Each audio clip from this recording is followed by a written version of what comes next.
Okay, Thursday morning here at Queenscliff for the early bird surf report, and surf in the 2-foot range out of the east-northeast, so a little bit bigger than yesterday, and winds light out of the north.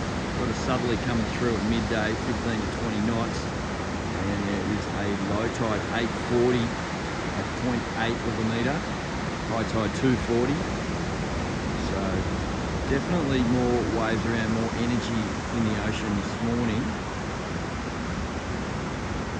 Air temp 27 degrees, water temp almost 23. Temperature guide got at 22.9 this morning.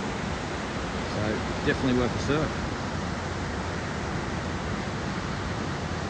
See you soon.